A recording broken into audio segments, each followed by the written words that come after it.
안녕하세요. 인공지능 빅데이터 시대 정말 빠르게 변하고 있죠. 이런 때일수록 디지털 세상을 잘 이해하고 활용하는 능력이 중요해지는 것 같습니다. 오늘 저희는 교육부의 중요한 정책 보고서 모두를 위한 디지털 역량 교육 추진 방안을 좀 자세히 들여다보려고 합니다. 네, 안녕하세요. 이 보고서가 현재 우리 디지털 교육의 상황을 좀 냉정하게 보고 또 앞으로 어떻게 나아가야 할지 방향을 제시하고 있거든요. 맞아요. 특히 청소년들 스마트폰 과의준 위험군 비율이 40%가 넘는다거나 또 사이버 폭력 경험률도 비슷하게 높다는 통계를 보면 이게 정말 시급한 문제구나 싶더라고요. 네, 그렇죠. 기술 발전 속도는 너무 빠른데 이걸 그냥 아는 것만으로는 안 되고 이제는 정말 책임감 있게 또 건강하게 활용하는 그런 역량이 훨씬 중요해진 거죠. 그래서 오늘 저희가 이 보고서에서 지적하는 핵심 문제점 3가지, 그리고 거기에 대한 해결 방안을 중심으로 좀 깊이 파고들어 볼까 합니다. 여러분께서도 이 복잡한 디지털 환경을 헤쳐나가시는데 좀 도움이 되었으면 좋겠네요. 좋습니다. 이 보고서가 바로 그런 부분, 그러니까 단순히 기술을 넘어서는 어떤 역량, 이걸 어떻게 키울지에 대한 체계적인 고민을 담고 있어서 의미가 크다고 봅니다. 자, 그럼 첫 번째 문제점부터 한번 짚어볼까요? 보고서에서는 디지털 역량이라는 개념 자체가 좀 명확하지 않고 교육의 체계성도 부족하다, 이렇게 지적하고 있어요. 이게 왜 문제일까요? 그러니까 디지털 권리장전 같은 어떤 큰 국가적인 원칙은 나왔는데요. 정작 그럼 학자나 사회에서 뭘 가르쳐야 하느냐? 이 디지털 역량이 구체적으로 뭔지에 대한 합의된 정의가 부족했다는 겁니다. 정의부터 좀 애매했다는 거군요. 네. 여러 부처에서 미디어 리터러시니 디지털 소양 교육이니 이렇게 비슷한 듯 다른 용어들을 사용하면서 각자 정책을 추진해 왔거든요. 그러다 보니까 이게 힘이 좀 분산되고 교육 현장에서는 혼란스러울 수도 있겠네요. 맞습니다. 종합적인 접근이 어려웠던 거죠. 근본적으로 무엇을 가르쳐야 하는가에 대한 어떤 공통된 그림이 부족했다고 볼 수 있습니다. 그래서 이 문제를 해결하기 위해서 보고서는 어떤 방안을 제시하고 있나요? 네. 그래서 가장 핵심적인 개선 방안은 전문가들과 함께 디지털 역량에 대한 표준화된 정의와 프레임워크, 그러니까 개념 틀을 만들겠다는 겁니다. 틀을 새로 만든다. 네. 단순히 기술 활용 능력뿐만 아니라 그 디지털 환경에서의 안전과 윤리, 또 비판적으로 정보를 이해하는 능력, 리터러시, 그리고 책임감 있는 시민성 같은 것까지 다 포괄하는 개념으로요. 훨씬 넓은 개념이네요. 그렇죠. 그리고 이 틀을 기반으로 해서 이제 영유아기부터 성인기까지 생애 주기별로 꼭 필요한 핵심 역량을 체계적으로 제시하고요. 이걸 이제 학회 포럼이나 교원 연수 또는 전용 누리집 같은 걸 통해서 적극적으로 알리겠다는 계획입니다. 네, 일단 개념을 명확히 하고 체계를 잡는 게 첫걸음이군요. 자, 그럼 두 번째 문제점으로 넘어가 보겠습니다. 바로 생애 주기별 맞춤형 교육이 좀 부족했다는 지적인데요. 이건 연령대별로 다른 어려움이 있다는 뜻이겠죠? 네, 맞습니다.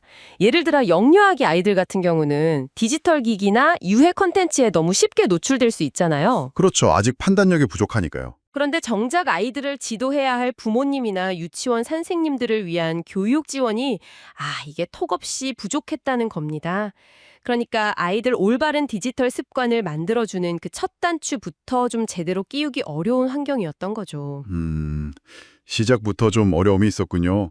그럼 학령기는 어떤가요? 학령기 학생들의 경우 학교에서 정보 수업 시간이 늘어나긴 했어요. 그런데 실제 수업 중에 학생들이 ICT, 그러니까 정보통신 기술을 활용하는 비율은 국제 평균보다 낮다는 문제가 또 드러납니다. 시간만 늘었다고 되는 게 아니군요. 네. 교사분들의 어떤 디지털 교육 역량을 키우기 위한 지원도 좀 미흡했고요. 그래서 학생들이 기술을 배우기는 하는데 이걸 실제 문제 해결이나 학습에 적극적으로 활용하고 또 디지털 시민으로서 자율성과 책임감을 키우는 데는 좀 한계가 있었다는 그런 반성이 담겨 있습니다. 듣고 보니 정말 연령대별로 구체적인 어려움이 다르네요. 그럼 이에 대한 해결책은 뭔가요? 맞춤형 지원이 필요할 텐데요. 네, 그래서 영유아의 경우는 일단 부모님들이 집에서 활용할 수 있는 교육 자료를 개발해서 보급하고요. 유치원 교사들을 대상으로 하는 연수를 의무화하는 방안을 제시하고 있습니다. 교사 연수 의무화요? 네. 그리고 디지털 시범 유치원 같은 걸 운영해서 현장에서 실제로 적용할 수 있는 좋은 사례들을 만들겠다는 계획도 있고요. 그럼 학령기 학생들을 위해서는요? 학령기 학생들에게는 우선 2022 개정 교육 과정에 따라서 디지털 기초 소양 교육을 좀 더 내실 있게 하고요. 교사분들이 자발적으로 연구하고 공부하실 수 있도록 교사 연구회 지원도 늘린다고 합니다. 교사 지원 강화군요. 네, 그리고 더 나아가서 초중고 수준별로 맞는 디지털 미디어 문해 교육, 즉 리터러시 수업 모델을 개발해서 보급하고요. 디지털 역량 교육 주간 같은 캠페인도 운영해서 학교 전체적으로 좀 인식을 개선하려는 노력도 함께 할 예정입니다. 네, 연령대별로 정말 구체적인 대책들이네요. 자, 이제 마지막 세 번째 문제점으로 가보겠습니다. 디지털 역량 교육을 지원하는 기반, 그러니까 인프라의 접근성과 기관 간의 연계성이 부족하다는 점입니다. 좋은 자료가 있어도 찾기가 어렵고 서로 협력도 잘 안 된다는 거죠. 네, 정확합니다. 여러 정부 부처나 공공기관에서 정말 좋은 교육 자료나 프로그램을 개발해도 이게 다 여기저기에 흩어져 있으니까요. 정작 선생님이나 학부모님, 학생들이 필요할 때 이걸 쉽게 찾아서 쓰기가 어렵다는 문제가 있습니다. 아, 정보 찾기가 너무 어렵군요. 네, 그리고 또 중앙정부와 시도교육청 그리고 학교 현장 간의 소통이나 협력도 그렇게 원활하지 못해서 좋은 정책이 현장에 제대로 뿌리내리지 못하는 경우도 많았고요.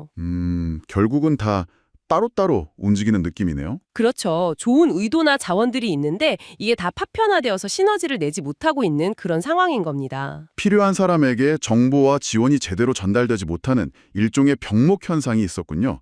이걸 풀기 위한 방안은 뭘까요? 보고자에서는 함께 학교라는 기존 교육 정보 플랫폼이 있거든요. 그 안에 디지털 시민교육 메뉴를 새로 만들겠다고 합니다. 아, 한 곳에 모으겠다는 거군요. 네, 맞아요. 거기에 교육부 자료뿐만 아니라 문체부, 과기부 같은 다른 부처들의 관련 자료까지 싹 모아서 체계적으로 제공하겠다는 구상입니다.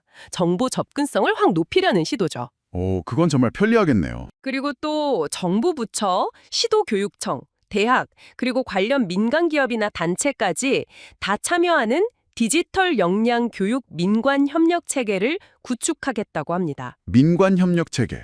네, 이걸 통해서 정책 개발이나 실행 과정에서 서로 더 긴밀하게 연계하고 학교 현장의 목소리도 더 잘 반영하겠다는 거고요.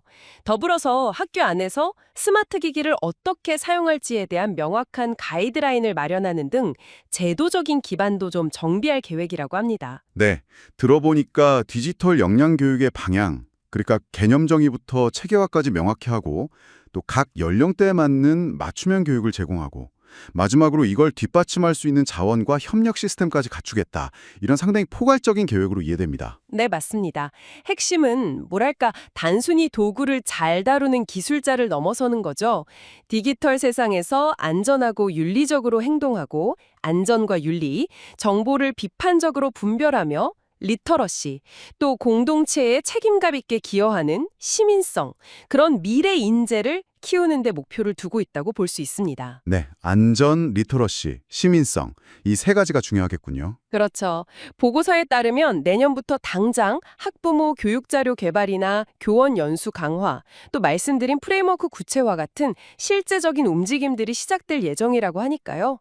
이 계획들이 정말 현실에서 어떻게 잘 구현될지 좀 지켜봐야 할 것 같습니다. 네, 오늘 저희 다 살펴본 교육부의 계획은 디지털 시대를 살아가는 우리 모두에게 중요한 어떤 방향을 제시해주고 있는 것 같습니다. 마지막으로 여러분께도 질문 하나 드리고 싶네요. 이 보고서는 주로 국가나 교육 시스템 차원의 노력을 이야기하고 있잖아요. 네, 그렇죠. 제도적인 접근이죠. 그렇다면 이런 공식적인 노력 외에 여러분의 일상 속에서 스스로 디지털 역량을 키우고 또 점검하기 위해서 어떤 질문을 던져볼 수 있을까요? 그리고 또 무엇을 실천해 볼 수 있을까요?